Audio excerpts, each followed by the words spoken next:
Oh, oh, stomach. Oh, wait. Holy shit. Stomach.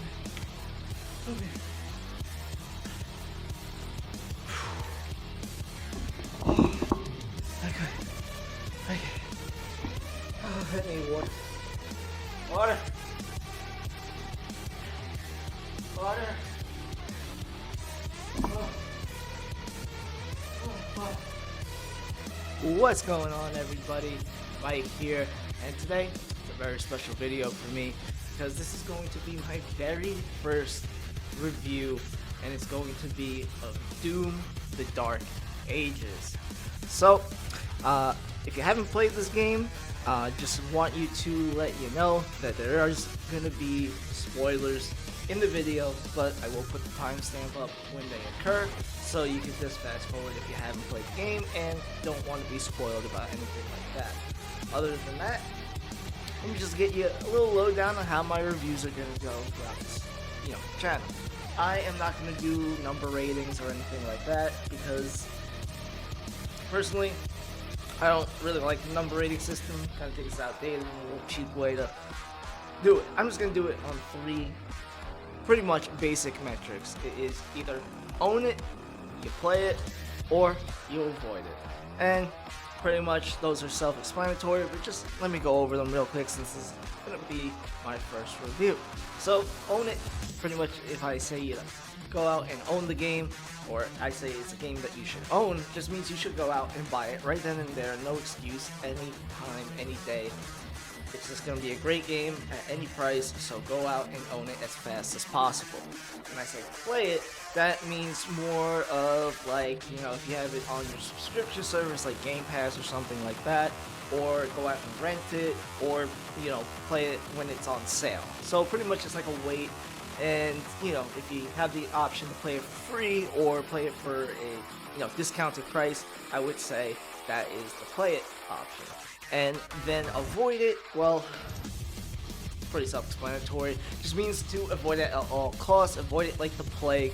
Do not play the game at any time, any means whatsoever.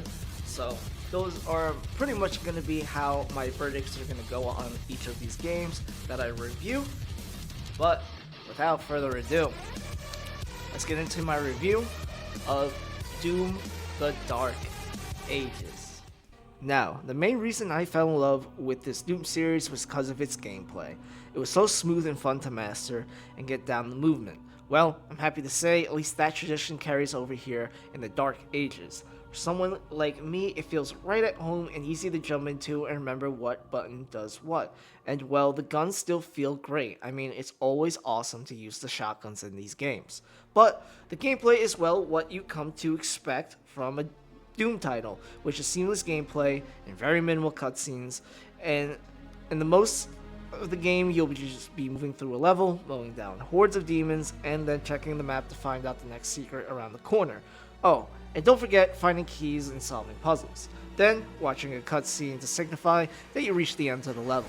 As far as movement goes, you definitely ain't going to be jumping and dashing around like it's Eternal, but you do feel well more of like a tank, with the most important new addition being your shield saw, which you can throw at demons to stun them and break their armor when it's hot enough. Also, you can block incoming attacks with the shield as well as parry the green attacks. Now this is a very generous mechanic if I do say so myself, or maybe it's just because I'm used to playing Souls-like, and those parry mechanics, you just have to be like literally frame perfect to pull off a parry, so coming over to a game like this where the parry attack is just so easily telegraphed could be the reason why I think that, but either way, it's just a fun mechanic overall to say the least. But in the later levels, I did notice it just feels like all you're doing is just waiting for the powerful demons to attack so you can just parry them and counterattack right after. And I guess that's just my first problem with the game, is that coming from Eternal to this is really night and day in the difficulty department. But speaking of difficulty, there's also modifiers in the options section to help those make it easier and to make it more difficult as anybody please, which I do like, and I want to give the devs credit for, because giving us more ways to make things either easier or difficult as we prefer them is an awesome choice. But for this review, I played the whole game on Ultraviolent without any modifiers, so I just played it on pretty much the default settings with the default modifiers. And maybe I'm delusional or my gaming skills are just getting better, but I found this game to be, well, quite easy. And like I said, I don't know if it's the fact that I used to play Eternal like yearly, but it still felt like a walk in the park to me throughout the whole game, and I barely felt challenged at all. And the whole time I was playing this, I was like, it's a great game, but why did it come out after Doom Eternal? Because in Eternal, it felt like every level, my skills were being tested as the Slayer in every way possible, which they were being tested out. Where in Dark Ages, all you really need to know how to do is parry, and well, that's it. If you can parry in this game, you will have no difficulty whatsoever at all. You already solved the difficulty curve as long as you know how to parry. And like I said, coming from the last title where you were tested at every aspect to, hey, can you parry the green attack, is, well, a bit of a head scratcher for me to say the least. Okay, so maybe the difficulty is a bit of a letdown, but how are the weapons? I mean, if any fan of Doom can tell you, it's all about the arsenal to be able to take down these demons. Well, I'm glad to say they definitely have the Doom Slayer well equipped when it comes to this game, because, well, not only do you have your usual weapons, you have multiple variants of them. For instance, you could turn your assault rifle from a fully auto gun to a sniper rifle, or you could turn your grenade launcher into a rocket launcher, and so forth. Kind of like Eternal, I guess. And although it is a cool feature, ultimately you'll only be using one variant most of the time. Like, ever since I got that rocket launcher variant, it's safe to say I never even touched a grenade launcher again. But there are some cool weapons like the rifle that fires skull shards at demons, and the chain shot, which is a giant steel ball and chain you can fire at demons from a good distance. And the longer you hold down the trigger, the more powerful of a shot you'll get. And yeah, I think this is definitely my new favorite weapon in Doom, because it's really satisfying to hit them with the weapon, and also had an upgrade where every parry that you got made the shot fully powered, so it was definitely an OP combo to say the least. And also, they had a BFC, which stands for the Ballistic Force Crossbow, and this was the biggest disappointment ever. Not only because it's not called the big fucking crossbow, but ultimately, they gave you no need for it. There seriously wasn't a time outside the first time you picked it up where I felt the need to use it. And once again, it shows why the BFG is supreme. It's also because those were the moments in the previous Doom games where you felt overran, and that was the only thing you had, and that was your last-ditch effort to wipe out all the demons before they wiped you out. But in the Dark Ages, I never got that feeling of being overrun, so honestly, I never used the BFC at all. Which is a shame, because it's supposed to be the big gun you're waiting for, and it's supposed to be the big gun that gets you out of any situation, like I said. But in this game, it just felt like it was added to be added, and it really served no purpose for me. I mean, maybe on harder difficulties like Ultra Nightmare, I will feel different, but on a first playthrough, I definitely didn't feel the need to use it. But one saving grace here is the different melee weapons. Well, you first start with a gauntlet, then you get a flail, and finally a dread mace, which is just the sickest thing. And all of these things, along with the shield, can be upgraded, giving you buffs and making you even more powerful. And the melee weapons definitely feel satisfying, but the more and more I played it, the more I felt the absence of glory kills. I mean, I really didn't think I missed them that much. They really missed the mark a lot on the way this game feels, because if they would have kept in glory kills, we could have had some really brutal ones with these melee weapons. And what ultimately has me torn on this game is that it's because it's really not a bad game at all by any means, but as a Doom game, I always feel like it keeps falling short in that regard. But it's really not all that bad, right? Well, no it's not, because in this game, the Doom Slayer gets to pilot a mech and fly this crazy demon dragon. And there are quite a few levels that feature these things, and I really do like these sections of the game, because I think it's just a nice change of pace, and the controls for flying feels really good as well as controlling the mech. But my one complaint is the mech levels. Well, they were all pretty basic, and just pretty much go here, punch a couple of Titan-like demons, move on to the next room, and rinse and repeat. Although there is a pretty cool boss fight involving the mech, I'll be talking about later in the spoiler section of the video. But other than that moment, well, the levels for the mech just are very lackluster. But the levels with the dragon, on the other hand, well, they're the exact opposite. Where you're just shooting down some fighters to get extra gold, where you're trying to destroy a big carrier like airship, and then you can get off at certain points and then go through that airship and kill all the demons inside, and it's just really awesome. And like I said, the dragon levels are definitely something I enjoyed throughout this game.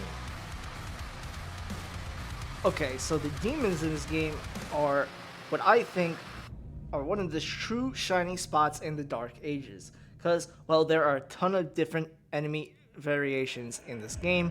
You have your staples like the Revenant, Macubus, and Cyber Demon, but they all have cool medievalish art style to them, so it just kind of makes them fit in the environment also well. Like the Revenant, for instance, who looks more like a Grim Reaper with a hooded robe as he flies around. And honestly, throughout the half of the game, I couldn't tell if that was a Revenant until like I picked up the toy and I was like, oh, that's who he's supposed to be. And it's just, I thought it was a cool design overall. And the new demon types they have as well are welcomed additions, like the demon with the spider legs and the Komodo demon who has the chainsaw spear. They also have like another huge demon with a sword and shield, which is all pretty cool. And they also added in these annoying witches that like you have to find their spirit or whatever, be able to take out their shield before you can attack them. They always have to add one annoying pain in the ass enemy type to the game, I guess, but yeah, all in all, I think they did an amazing job with the enemy variation, making it feel fresh, and every encounter engaging, wondering what type of demon you will encounter next. Now, the final thing we're going to talk about before we get into the story and the more spoilery section part of the video and whatnot is the collectibles. And you may be asking, why am I highlighting this? Well, in every Doom game since 2016, there has been an emphasis on finding secrets and collectibles hidden throughout the level. For instance, in 2016, we had action figures and secret rooms of old levels, which was awesome. And in Eternal, we had toys, albums, and cheat codes, which once again, awesome. And in Dark Ages, we have toys, weapon skins, and upgrades, being in the form of gold, rubies, and rate stones used at the Sentinel shards that are found throughout the level. Oh, and they also have extra lives like Eternal, but here you can only have a limit of 3 for some reason. Once again, man, it just feels like the collectibles are a bit underwhelming compared to the other Doom titles in the series. And I know the other Doom titles had upgrades in their collectibles as before. I'm pretty sure like Doom Eternal had crystals and whatnot, and Doom 2016 had like the Argent cells and those Praetor tokens. I believe that's what they were called, Praetor tokens. Yeah, but they weren't really in like the main collectible. I feel like the other collectibles were like the cool little things besides, you know, the upgrades. But in, you know, Dark Ages, feels like there's more collectible, or more secrets, I should say, that have to do with the upgrades rather than just cool collectibles. And it just, like I said, it doesn't really compare to other Doom titles in the series, which sucks because, well, I still did have fun collecting them, but I think it would only be fun for me just the first time. Okay, so now let's talk about the plot and story of the Dark Ages, as well as go over the environments you'll be seeing throughout the game. So, if you haven't played it at all, I'll put over a timestamp on the screen so you can jump forward if you wish not to be spoiled. Okay, so this game is going into the backstory of the Doomslayer. And I know, story in the Doom game, lol. But, I mean, it does give a good explanation to some of the shit you see in Eternal, like why you end up fighting the Angels, or known as the Makers of the world. And once again, it got me saying, like, why did this come out before Eternal?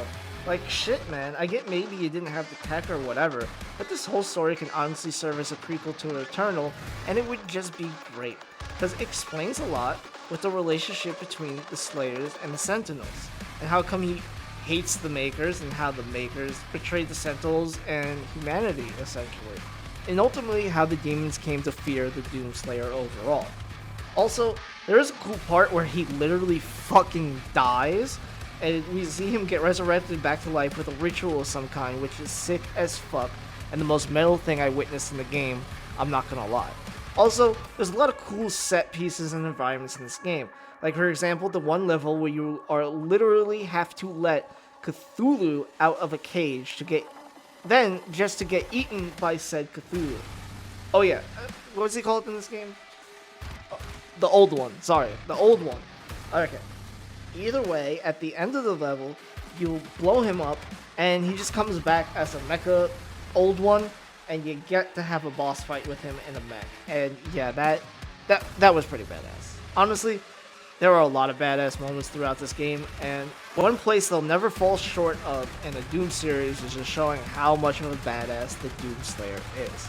And the environments in this game are really something else. And I can really always rely on id Software and their id Tech engine to come up with some sick backgrounds and environments that just feel chaotic or desecrate, but are just so awe-inspiring and jaw-dropping at the same time. The coolest environments and level design is when you're going through these like different realms to chase like the witch or whatever, and trying to get Commander Thera back, and it was just a trippy experience the first time going through this. So to say the least, they definitely know how to make a game about hell and demons, and know how to make it look damn good at the same time. Now, about the boss fights. Well, there aren't many outside the numerous champions and leaders that pop up throughout the various levels, but I'm not talking about those. I'm talking about the one-on-one original boss fights. And there only seem to be two. One with the old one that I mentioned, which takes place in the mech, which is an awesome boss fight, by the way. Definitely had no complaints about that one. But Prince Azaric was just an easy pushover. Once again, I don't know if it's just because I played Doom games before or a lot, but yeah, he was just so trivial. And ultimately, his design and the build-up to his boss fights were cool. And I did like his voice acting, but the actual fights itself, and yes, I'm saying fights because there are multiple of them, but there's literally no difference in this attack pattern or anything. And I mean, if you got his attack pattern down the first fight, congrats, you beat all of his boss fights. Because even the final one where he teamed up with the head witch or whatever, he still had the same attack pattern. I mean, they build up this guy to be like this prince, ultimate badass leader of demons, and he just does the same 5 moves.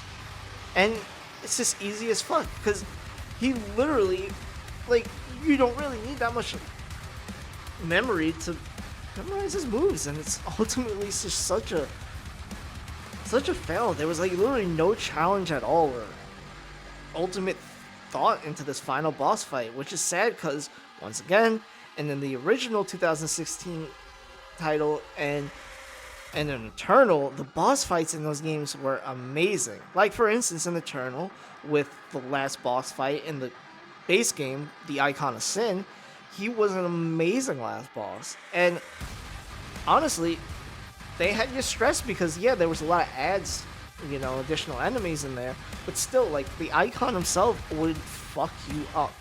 Let's not even get into the Eternal DLC with the Dark Lord boss fight, because that one is literally the most intense boss fight within the whole series that you can get.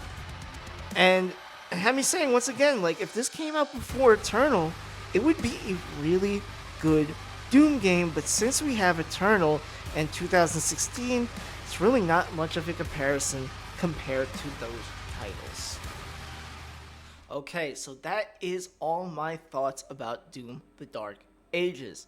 And just real quick, let's go over the soundtrack. It is made by Finishing Move, and I think they did a pretty damn good job. Honestly, Mick Gordon kind of laid the groundwork to what a soundtrack from a Doom game should be like, but in here, I think Finishing Move did a pretty much great job, and I think they understood the assignment. They had a lot of great tracks, and yeah, I used them throughout this whole review. So if you like the background music, that was actually from Doom: The Dark Ages. So yeah, pretty cool.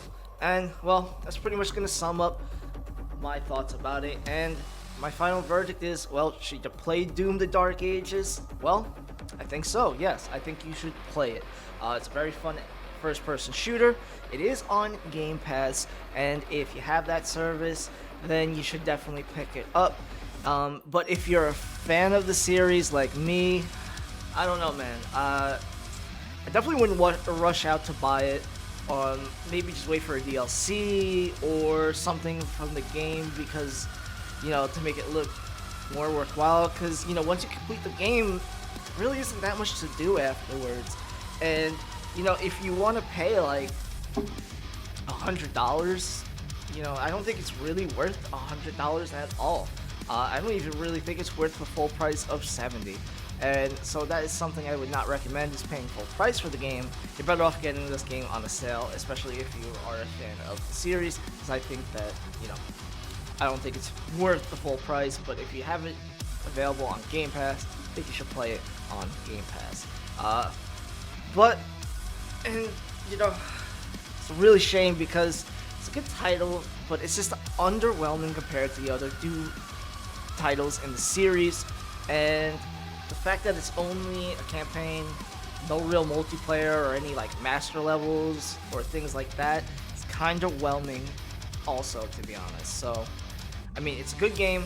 It's definitely not Game of the Year material by any means, but I would definitely say play the Doom Dark Ages, but just on a deep sale.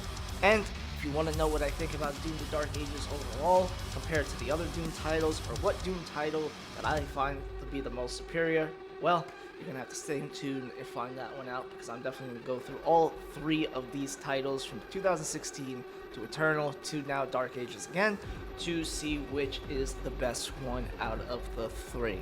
And if that interests you, stick around. There's definitely going to be a lot more. Well, that is it for me. I hope you enjoyed my first video review. Quite a doozy, man.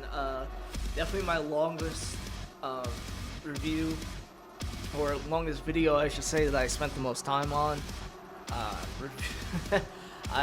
So many days right now spent editing, but hey, it's worth it. I like it, and hope you guys enjoyed it as well. I'll see you on the next video. Peace.